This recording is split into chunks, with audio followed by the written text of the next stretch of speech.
नमस्कार, मैं दिनेश भोजक, पहल क्लासेस सरदार सर से।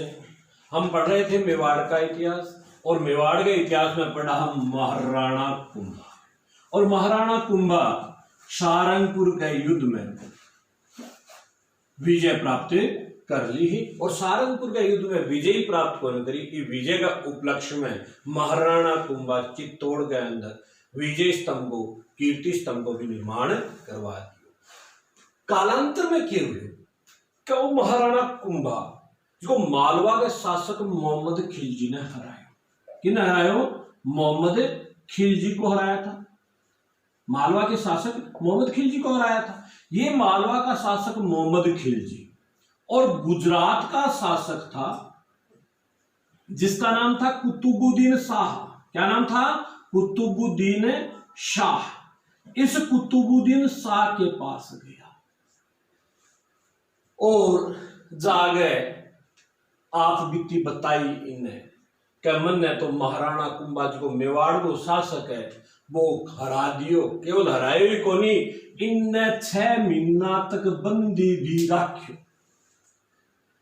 जागे कुतुबुद्दीन शाह के जो गुजरात को शासक हो, गुजरात के शासक कुतुबुद्दीन शाह के सामने रोयो, गिड़गिड़ायो कि तू मेरो साथ दे, तू मेरो सहयोग कर। और आपा महाराणा कुंभा ने दोनों मिल गए परास्त करा।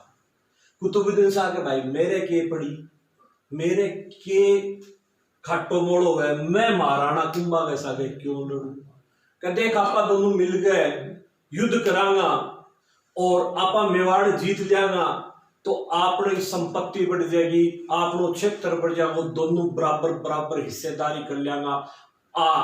आपा संधि कर लिया आप तो फिर तो चला। तो कुतुबुद्दीन शाह और मोहम्मद खिलजी के मध्य संधि हुई थी और उस संधि को चंपारण की संधि कहते। क्या?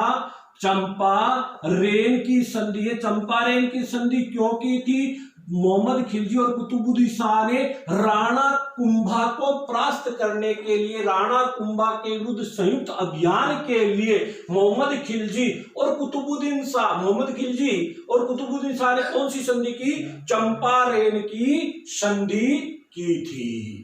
कौन सी संधि की थी? चंपारण की संधि की थी। ये चंपारण की संधि 1456 में हुई। कब हुई संधि? 1456 में। और दोनों जना संयुक्त सेना ले गए, महाराणा कुंभा पर धावो, बोलियो, आक्रमण करो।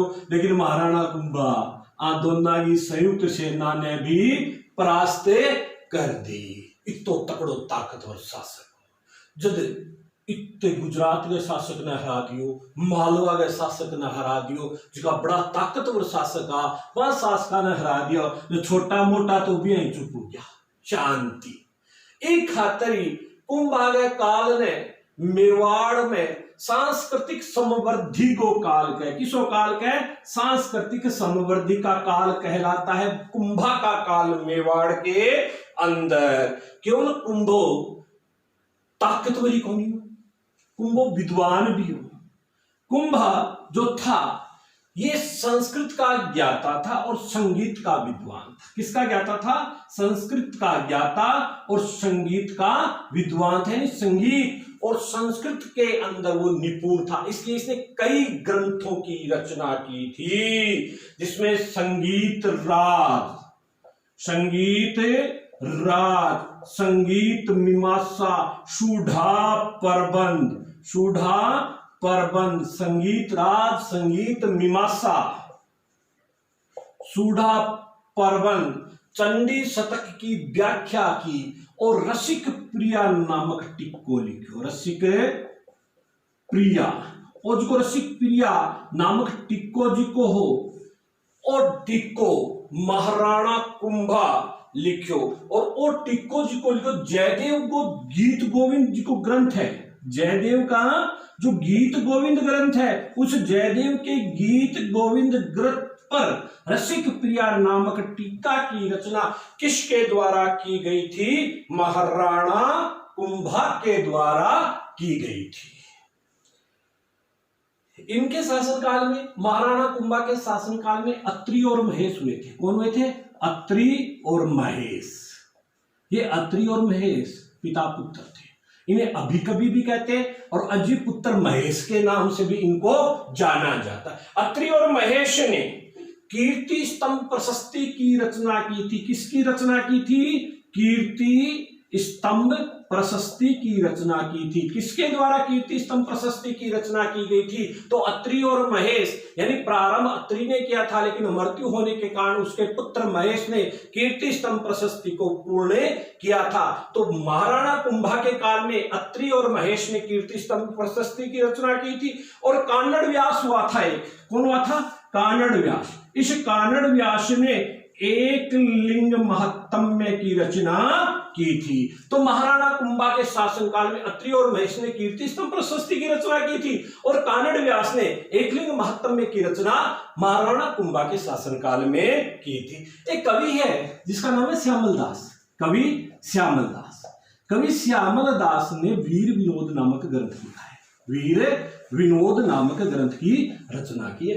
ये वीर विनोद नामक ग्रंथ में और कवि श्यामल दास कहते हैं कि मेवाड़ में 84 दुर्ग है। कितना दुर्ग है? मेवाड़ में 84 दुर्ग है और 84 दुर्गांगु 32 दुर्गांगु निर्माता अकेलो महाराणा कुंभा है। 84 में सु 32 दुर्ग कौन बनाया? महाराणा कुंभा बनाया। मेवाड़ में 84 दुर्ग। ये कौन कह रहा है? वीर विनोद के लेखक श्यामल दास कह रहा है। और उन 84 दुर्गों में से कितने दुर्गों का निर्माता महाराणा कुंभा है? 32 दुर्गों का निर्माता महाराणा कुंभा। इतना ही नहीं, केवल कुंभा ने दुर्ग ही नहीं बनाए थे। कुंभा ने मेवाड़ के अंदर, चित्तौड़ के अंदर कई चीजों का निर्माण किया था। चित्तौड़ के अंदर महाराणा कुंभा ने कुंभा स्वामी मंदिर का निर्माण किया था। किसका? कुंभा स्वामी। कुंभा स्वामी मंदिर किसके द्वारा निर्मित है? कुंभा के द्वारा। कहां है? चित्तौड़ में। केवल कुंभा स्वामी मंदिर ही नहीं, कुंभा श्याम मंदिर का निर्माण किया था। श्रृंगार चौकी का निर्माण महाराणा कुंभा के काल में चित्तौड़ के अंदर हुआ था। तो कुंभा स्वामी, कुंभा श्याम, श्रृंगार चौकी का निर्माण किसके द्वारा करवाया गया था? राणा कुंभा के द्वारा करवाया गया था। इसके अलावा चित्तौड़ में महाराणा कुंभा ने एक लिंग मीरा मंदिर का निर्माण करवाया था। कौन से मंदिर का? एकलिंग मीरा मंदिर का निर्माण करवाया था। ये एकलिंग मीरा मंदिर, ध्यान रखना, एक तो है एकलिंगनाथ जी का मंदिर। एकलिंगनाथ जी का मंदिर किसके द्वारा निर्मित है? बप्पा रावल के द्वारा निर्मित है। और एकलिंग मीरा मंदिर किसके द्वारा निर्मित है? राणा कुंभा के द्वारा निर्मित है। ध्यान रखना, एकलिंगनाथ जी का मंदिर कहाँ है? कैलाशपुरी उदयपुर में है। लेकिन एकलिंग मीरा मंदिर कहाँ है? चित्तौड़ में है।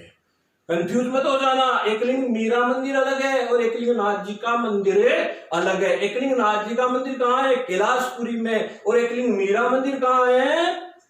चित्तौड़ में है। और एकलिंग नाथ जी के मंदिर का निर्माण किसके द्वारा करवाया गया था? बप्पा रावल के द्वारा। और एकलिंग मीरा मंदिर का निर्माण राणा कुंभा के द्वारा करवा। इतना ही नहीं, जो रणकपुर के जैन मंदिर है, जो रणकपुर के जैन मंदिर है, वो राणा कुंभा के शासन काल में ही बने थे। रणकपुर के जैन मंदिरों का निर्माण भी राणा कुंभा के शासन काल में हुआ था।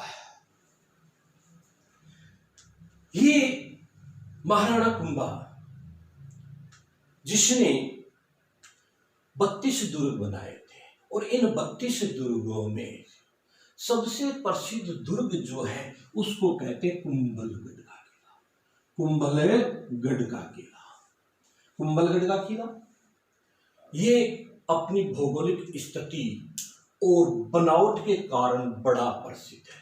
ये कुंभलगढ़ का जो किला है ये हम सबको पता है राजसमंद जिले में है।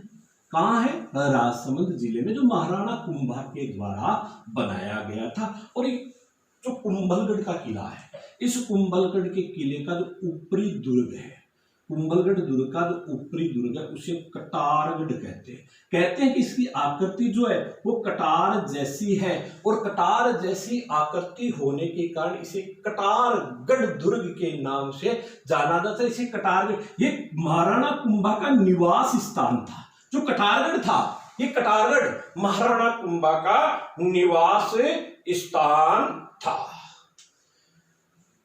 पढ़ेंगे हम स्थापत्य कला के अंदर, जब दुर्गों की चर्चा होगी, जब दुर्गों की स्थापत्य कला में चर्चा करेंगे तो इस कटारगढ़ के बारे में, इस कुंभलगढ़ दुर्ग के बारे में संपूर्ण अध्ययन करेंगे हम। इस कटारगढ़ महाराणा कुंभा का निवास था। इतना बड़ा प्रतापी शासक, इतना योग्य, इतना विद्वान, जो राय रसो राणो रसो राय राय हिंदू सुल्तान अभिनव भट्टाचार्य, दान गुरु, छाप गुरु, चाप गुरु, अश्वपति, नरपति के नाम से जो जाना जाता था, ऐसे महाराणा कुंभा का जो अंतिम समय था, यानी वृद्धावस्था, वो बड़ी ही मुश्किल से गुजरी थी। क्यों? अंतिम समय में इनके एक रोग हो गया था जिसको कहते उन्माद रोग। कौन सो रोग के? उन्माद रोग के।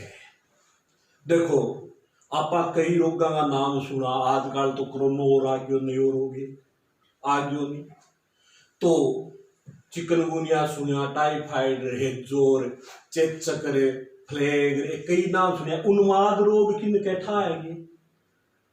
और कौन सो रोग हुए हैं? मानसिक बीमारी। हाँ, उन्माद रोग बूढ़िया कैसे गई हुए। आपने घरे दादो जी हुए जिका कह रहे सुन एक बात को, अरे बाप आपकी पुरानी बात बता, बाबा ने पहली बताई दी हुए कि मेरिया करो। तो मानसिक रोग यानी एक बात में बार बार रिपीट कर लो। तो इन राणा कुंभा को उत्तराधिकारी हो जो बेटो जी का नाम हो उदयकरण, जिको इतिहास में उद्दा के नाम जानी चाहिए। और इंखने तो उन्माद रोग क्यों महाराणा कुंभा है। तो दिन उगतो और दिन उगता है कि तो चलो सारंगपुर युद्ध लड़के आते हैं। उदयकरण के तो हाँ बापू जी चालांगा मसा दिन सिपा तो दूसरो दिन रुक जातो, चलो कुंभलगढ़ दुर्ग का निर्माण, कुंभलगढ़ दुर्ग में बैठे और फिर भी कुंभल क्यों भूलियो, यानी विस्मृति याददाश्ती खत्म हो, उन्माद रोग है। तो इस तरीके रोज कोई न कोई एक चीज पकड़ ले तो सारे दिन बाई, तो एक दिन धाप्यो उदयकरण यानी उदा ने अपने पिता की हत्या कर दी, और पिता की हत्या करके इस मेवाड़ का शासक बन गया। ये उदयकरण, उदा वही उदयकरण या उदा है जो मेवाड़ के इतिहास में पुत्रहंता के नाम से, पितृहंता के नाम से जाना जाता है। उदा कौन है? जिसे मेवाड़ का पितृहंता कहते हैं, उदा, जिसका वास्तविक नाम उदयकरण था। क्या कहते हैं? इसे पितृहंता कहते हैं। पितृहंता के नाम से ये अलोकप्रिय हुआ था मेवाड़ के अंदर। अब चर्चा करते हैं इस उदा की। ये उदा मेवाड़ का शासक बन गया था, लेकिन पिता की हत्या करके शासक बना था। तो मेवाड़ के अंदर ये अलोकप्रिय था। मेवाड़ के जो सावंत थे, मेवाड़ के जो सेनापति, मंत्री और जनता थी, उदा के प्रति उनमें मन में सम्मान नहीं था। और इंगो भाई दो कौन उठायो ई उदय को छोटो भाई रायमल। रायमल राणा कुंभा का छोटा ही छोटा बेटा था, और रायमल राणा उदा का भाई था। तो इसने इस उदा के साथ दादिमपुर का युद्ध लड़ा था। कौन सा युद्ध? दादिमपुर का युद्ध लड़ा, और दादिमपुर के युद्ध में रायमल ने उदा को परास्त कर दिया, और उदा मालवा की तरफ भाग गया था। किन्ने भाग्यो? मालवा खानी भाग्यो, लेकिन बदकिस्मती सागे भागी।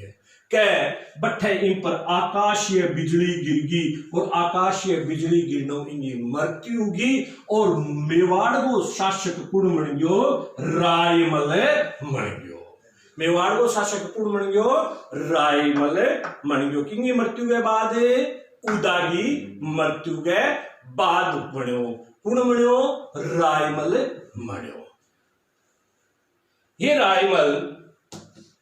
रायमल जो है ये रायमल के बारे में चर्चा आपा करसिया काल। अगर थाने बढ़िया लगे समझ में आयो तो लाइक करो, शेयर करो, कमेंट करो, सब्सक्राइब करो, घंटी को बटन दबाओ, कोई सुझाव दो। धन्यवाद।